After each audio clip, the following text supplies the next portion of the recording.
Centimetre त्रिज्या वाले वृत्त के त्रिज्यखंड का क्षेत्रफल ज्ञात करें जो 3.5 सेंटीमीटर लंबाई वाले चाप द्वारा निर्मित किया गया हो।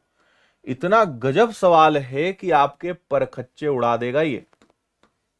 देखो, 5 सेंटीमीटर त्रिज्या वाले वृत्त के त्रिज्यखंड, त्रिज्यखंड को इंग्लिश में बोलते हैं सेक्टर, और यह होता है एक त्रिज्यखंड। यहां से यहां तक गया, यहां से ये यहां तक गया, और ये आपका ये मिल गया, है ना। दिस इज कॉल्ड सेक्टर, यानी त्रिज्यखंड। और हर सेक्टर अपने आप में एक थीटा बनाता है, एक कोण बनाता है, जो आपको पता लगाना है। ठीक है, अब आपसे कहा है, देखो पहले तो उन नन्हे मुन्ने बच्चों को बता दें जिनको चाप का मतलब नहीं पता है, इसको बोलते हैं चाप।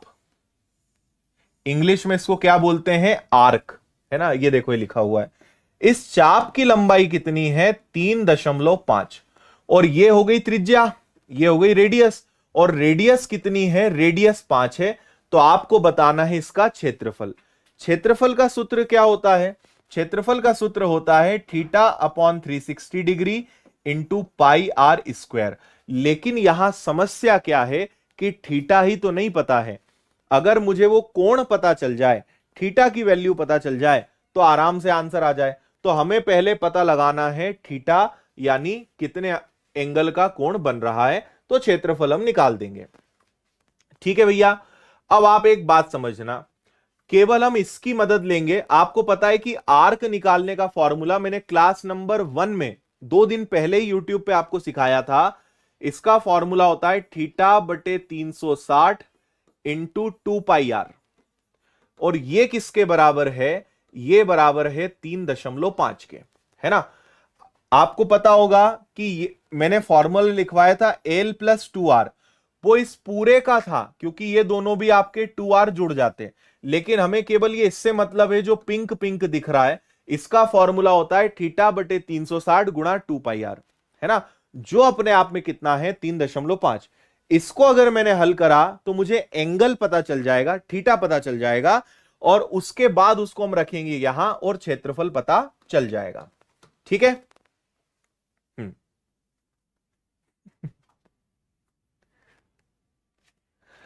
ओके, चलो आ जाओ। ये हो गया आपका थीटा, ये हो गया 360, फिर ये आ गया 2, फिर आ गया 22/7, फिर रेडियस आ गई 5, और ये हो गया आपका 35/10। इसको ऐसे लिख दूं, चलेगा? किसी को बुरा तो नहीं लगेगा कि 3.5 को 35/10 क्यों लिख दिया? अब हल कर लो, है ना। तो देखो, कुछ ज्यादा विशेष काटापीटी तो नहीं हो सकती। 0 से आपका बस 0 चला जाएगा, 2 से कैंसिल करोगे तो 18 बार कैंसिल हो जाएगा, है ना। और 2 से कैंसिल करोगे तो 9 बार, 2 से कैंसिल करोगे तो 11 बार, 5 से कैंसिल करोगे तो 7 बार। ठीक है, इससे ज्यादा कुछ हो सकता है क्या? नहीं हो सकता, है ना। तो देखो थीटा की वैल्यू क्या आई? 7 गुणा 7 49 इंटू 9/11, यही आएगा क्या थीटा? हल मत करो, इसको इतना ही लिखे रहने दो। ये आएगा आपका थीटा, यानी जो एंगल बन रहा है, इसको रख देंगे अपन लोग यहां। बोलो हां या ना।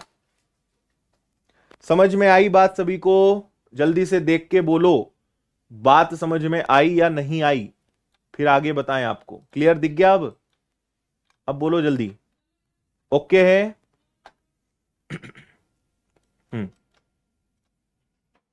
ठीक है, आगे बढ़ाऊं? चलो, अब समझना, इसको रख दो यहां, तो थीटा हो गया 49 इंटू 9 अपॉन में 11, और नीचे 360 पहले से है, पाई का मतलब 22/7, और आर हमें पहले से पता है जो 5 है, और 5 का कर देंगे वर्ग, यानी 25। बस अब इसको हल कर लो, आंसर आ जाएगा, है ना। बस ये थीटा की वैल्यू निकालनी थी और उसको अब यहां पे रखना था। चलो काटापीटी करते हैं शुरू। तो 11 से ये कैंसिल हो गया 2 बार, ठीक है। 7 से ये कैंसिल हो गया 7 बार, फिर 9 से ये कैंसिल हो गया 40 बार, 9 चौक 36, 2 से कैंसिल हो गया 20 बार, 5 से 4 बार और 5 बार, तो ये हो गया 35/4, 35/4, 7.75। सी इसका आंसर है, 7.75। अब बताओ बात समझे या नहीं समझे।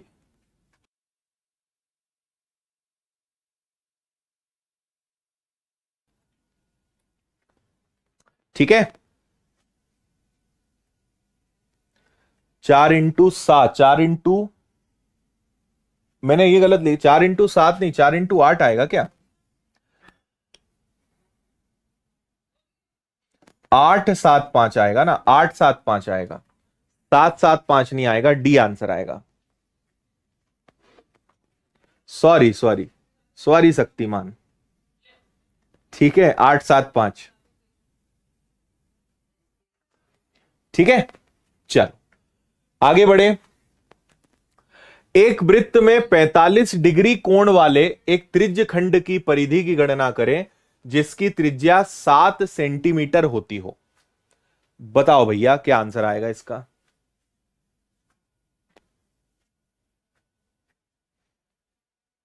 भावनाओं को समझ लिया करो, है ना, कभी कभी लिखने में गलती हो जाती है, भावनाओं को समझ लिया करो। हम्म।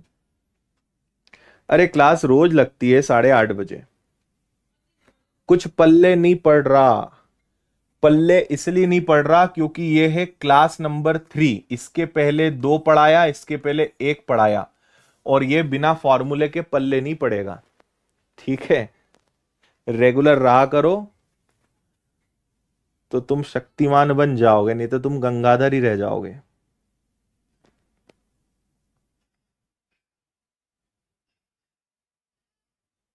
हम्म। एक वृत्त में 45 डिग्री कोण वाले एक त्रिज्यखंड की परिधि की गणना करें जिसकी त्रिज्या 7 सेंटीमीटर है। थोड़ा इजी सवाल है पिछले वाले की तुलना में। यह हमने बनाया एक वृत्त यानी सर्कल, 45 डिग्री का कोण है। इस बार इन्होंने एक अच्छा काम यह करा कि आपको बता दिया कि यह 45 डिग्री का कोण है ना। और त्रिज्य खंड की परिधि पता लगानी है, मतलब हमें यह पूरी सरकमफेरेंस इसकी पता लगानी है। बस आपसे बोल दिया है कि त्रिज्या कितनी है, त्रिज्या इसकी 7 है। ठीक है, तो देखो परिधि का फॉर्मूला क्या होता है, अब भी जस्ट हमने देखा थीटा बटे 360 इंटू 2 पाई आर। इससे चाप पता चलता है, इससे केवल यहां से यहां तक के बारे में पता चलता है कि ये कितना। फिर इसके बाद आप इसमें जोड़ दोगे 2r, उससे क्या पता चलता है कि ये कितना और ये कितना, है ना। फॉर्मूले का बेसिक समझ लोगे ना तो फॉर्मूले याद नहीं करने पड़ते, क्वेश्चन देखकर पता चल जाता है कि फॉर्मूले में क्या आएगा, है ना। बेसिक अच्छे से बस अपना कर लो। चलो, ये है आपका 45 डिग्री, तो ये आ गया आपका 45 बटे में 360, ये आ गया 2, फिर आ गया 22/7, फिर आ गया आपका आर। आर मतलब त्रिज्या, त्रिज्या कितनी है 7, और फिर आ गया आपका 7 का दुगना 14। ठीक है, अब इसके आगे हल कर लेते हैं। 45 से कैंसिल हो जाएगा क्या 8 बार, तो ये 8 बार आ गया, है ना। 7 से 7 गया, 2 से 4 गया, 4 से 22 को उड़ाया 5.5, और 14 हमारे पास पहले से है तो 21, फिर वही गलती 19.5 आएगा क्या, 19.5 आपका आंसर आ जाएगा बिना किसी दिक्कत परेशानी के।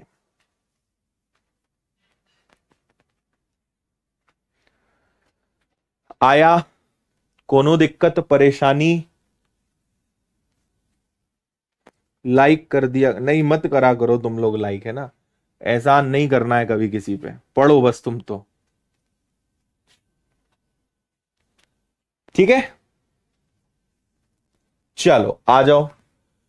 ये अच्छा, हाँ, ये अपना कोर्स, इसकी जानकारी, पटवारी का कोर्स चालू हो चुका है, खरीदना है मात्र 999 में। सारे विषय, संपूर्ण विषय, उनकी क्लासेस, नोट्स, मटेरियल सब कुछ आपको मिलेगा।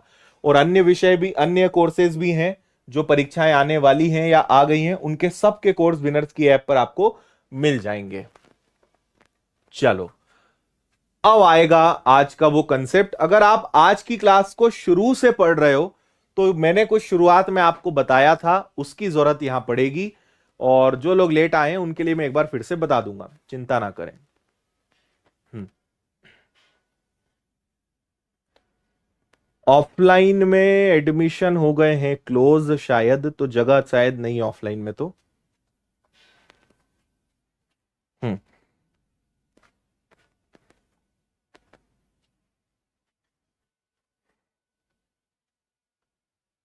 हाँ हाँ भाई, राहुल बोल रहे हैं सर बहुत लूट रहे हो। सही बात है राहुल, 999 को अगर लूटना कहेंगे ना तो हाँ, वास्तव में बहुत लूट है भाई।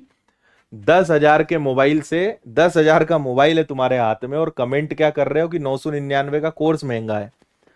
शर्म नाम की भी कोई चीज पाई जाती है दुनिया में। ठीक है। और वो भी 1 साल, आपकी परीक्षा मार्च में हो जाएगी, कोर्स आपके पास 1 साल तक रहेगा, ताकि आगे भी कोई परीक्षा आए तो आप उसको दे सकें, उसकी तैयारी कर सकें, है ना। 14-15 विषय पढ़ा रहे हैं, उसके नोट्स दे रहे हैं, पूरा रिकॉर्डेड लेक्चर दे रहे हैं, पूरा लाइव भी पढ़ा रहे हैं, है ना। तब भी लूट हम ही रहे हैं।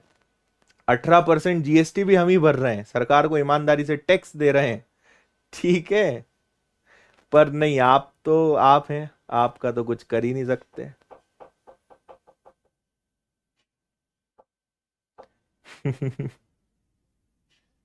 हाँ। चलो, एक समबाहु त्रिभुज की भुजा 4√3 है जो एक वृत्त के अंदर अंकित है। वृत्त का क्षेत्रफल ज्ञात करिए। आपको मैंने आज की क्लास की शुरुआत में कहा था कि दो प्रकार की त्रिज्या होती है, एक अंतः त्रिज्या होती है, एक बाह्य त्रिज्या होती है ना। समबाहु त्रिभुज की भुजा जो एक वृत्त के अंदर अंकित है, मतलब ये वृत्त के अंदर है ना, वृत्त के अंदर बना देते हैं इसको। अभी बना क्या कि नहीं बना, थोड़ा सा और बढ़ा देते हैं, अब ठीक है ना। अब देखो, अगर वृत्त के अंदर त्रिभुज है तो हम वहां पे क्या कहेंगे, इसको कहेंगे परित्रिज्या, यानी यहां पे लगेगा कैपिटल आर। और समबाहु त्रिभुज यानी जिसकी तीनों भुजाएं बराबर हो, तो परित्रिज्या का फॉर्मूला क्या होता है, a/√3, है ना। अगर मुझे त्रिज्या पता चल जाए तो मैं क्षेत्रफल आराम से बता दूंगा।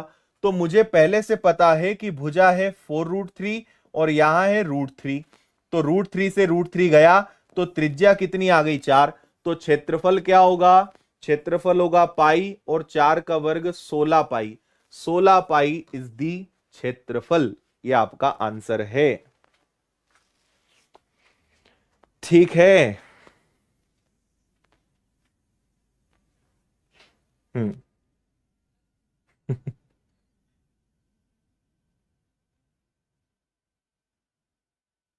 अच्छा।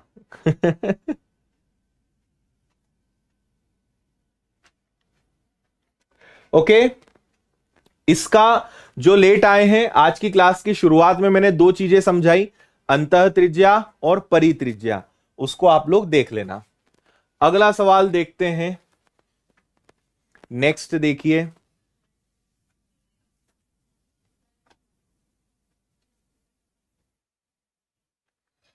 देखो, पंकज जी बोल रहे हैं सर जी मैंने आपका कोर्स परचेस कर रखा है, इतनी कम फीस में क्वालिटी बेस्ट है एंड पढ़ाते भी बहुत शानदार हैं, ऐसा लगता है जैसे ऑफलाइन ही पढ़ रहे हैं। थैंक यू भाई Pankaj Prajapati, thank you. Hmm. Coupon code आपको ऐप में बताएंगे, यूट्यूब पे नहीं बताया जाएगा टेस्ट सीरीज का। हाँ, अब कॉपी पेस्ट वाले थम जाइए।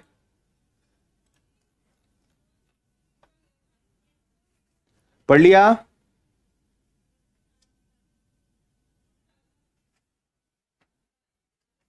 हम्म।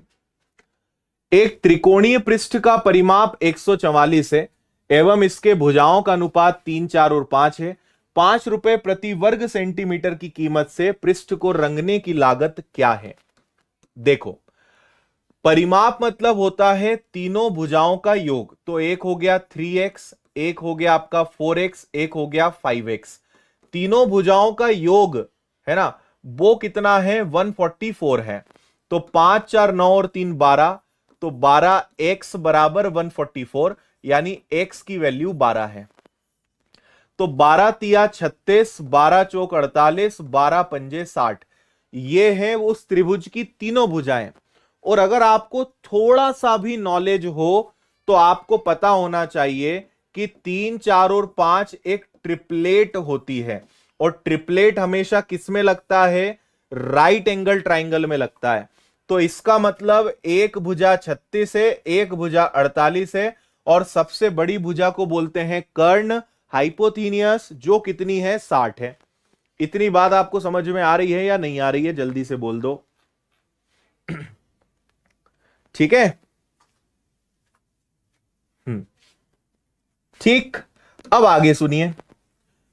अब आपको समकोण त्रिभुज का इन्होंने क्या बोला कि इसको आपको रंगना है, तो हमें क्षेत्रफल चाहिए, है ना। इसको आपको रंगना है तो क्षेत्रफल चाहिए। तो आप क्या करेंगे? 1/2 बेस इंटू हाइट, 1/2 आधार गुणा ऊंचाई, इससे तो क्षेत्रफल आ जाएगा। और इस पे 5 रुपए के हिसाब से रंग करना है तो 5 का गुणा और कर देना, तो पूरा क्षेत्रफल पता चल जाएगा। कितना क्षेत्रफल पर पेंट करने का खर्चा क्या आएगा? ठीक है, चलो हल करके बताओ। 2 से कट गया 24 बार, 24 पंजे 120, 12 इंटू 6 72 का 2, है ना, और हासिल का 7, 12 तिया 36, 36 में अगर 7 जोड़ दिया तो 4320 है क्या ऑप्शन में? यस, यही आंसर होना चाहिए। Option B is the answer. B एकदम परफेक्ट सही जवाब है। कोनो दिक्कत परेशानी हो तो बोलो। हम्म। रंग दिया।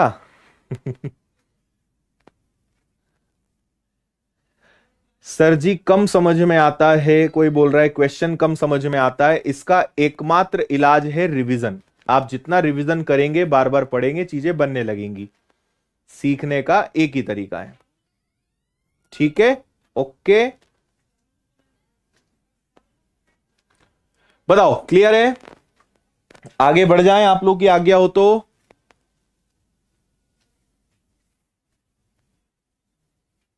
हम्म,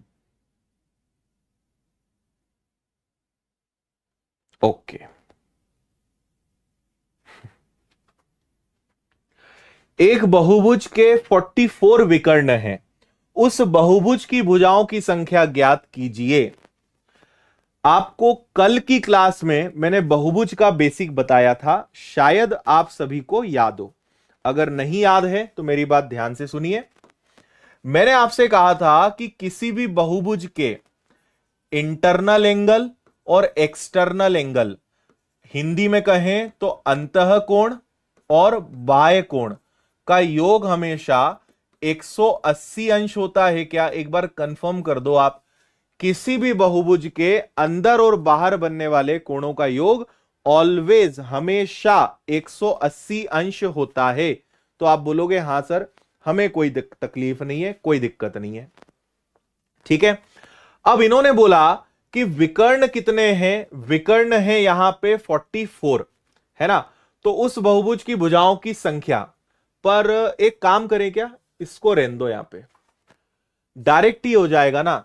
विकर्णों की संख्या का formula n(n-3) divided by 2 into 44 है। उसका अपन छोड़ते हैं, अंतः वाय कोण को छोड़ते हैं, उससे ज्यादा आसान रहेगा डायरेक्ट फॉर्मूला लगाना। इससे कर लेते हैं, है ना। विकर्णों की संख्या का फॉर्मूला होता है n(n-3) divided by 2 divided by 2। इससे हमें विकर्णों की संख्या पता चलती है, जो कि कितना दिया हुआ है? 44। तो एक आ गया n, एक आ गया n-3, और 44 का दुगना हो गया 88। अब ऐसी संख्या सोचो कि उस संख्या और उससे 3 कम करके अगर गुणा करें तो 88 आए। तो यहां पे आपको हिट एंड ट्रायल मारना पड़ेगा, है ना।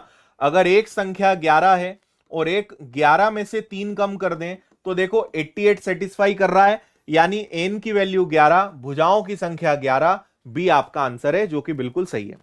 थोड़ा हिट एंड ट्रायल करना पड़ेगा। हिट एंड ट्रायल का मतलब कि अनुमान लगाना कि क्या हो सकता है, वो सोचना पड़ेगा। ठीक है। अगर 11 ले लें और 11 में से 3 कम करें तो इनका मल्टीप्लाई कितना है? 88 है। कोई दिक्कत नहीं है, आगे बढ़ जाएं।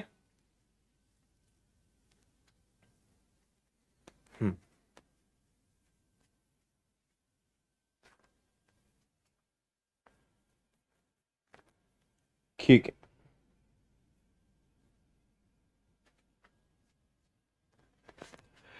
एक समबहुभुज का वहिष कोण अंतः कोण का 1/12 है, तो भुजाओं की संख्या क्या है? अच्छा चलो, अब हमें उसकी जरूरत पड़ेगी कि किसी भी बहुभुज के इंटरनल यानी अंतः कोण और एक्सटर्नल यानी बाह्य कोण का योग हमेशा कितना होता है? तो 180 अंश होता है, 180 डिग्री होता है। तो आप बोलोगे ठीक है सर, कोई दिक्कत नहीं है।